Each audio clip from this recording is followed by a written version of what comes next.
Hello guys and welcome back to the channel, where today guys I'll be showing you how to add your credit card or debit card on the McDonald's app.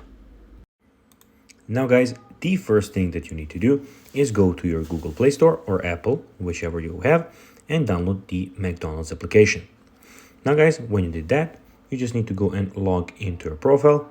But guys, if you do not have one, you can always go and register to McDonald's. But guys, if you do not know how to do that, you can always go to our YouTube channel where we have plenty of how to McDonald's videos, where you can also see how you can go and register to McDonald's. Now guys, that we got that out of the way, let's see what we actually have in front of us here.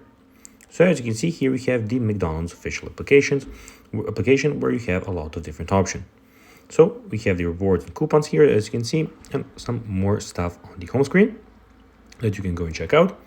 We also have the My McDonald's, where you have your code which you can scan, and you have some rewards which you can get by buying stuff from McDonald's. Also, we have the food, where you can go, guys, and see all the full menu that McDonald's has to offer. So we have burgers, chicken, Happy Meals, etc., etc. Also, we have the restaurants, where you can see all the restaurants near your location and where they are. And we guys have more, where you can see everything about your account. So you can see your personal details, password and security, communication settings. You can see you can delete your account, and you can at the end log out of your profile. Now guys, let's see how you can actually add your credit card or debit card on the McDonald's menu. Well, the first thing that you need to do is go to the bottom right corner and click on more, then click on my account. Then guys, here in the personal details and everything, you will have all the things that you need for payment and everything about your account.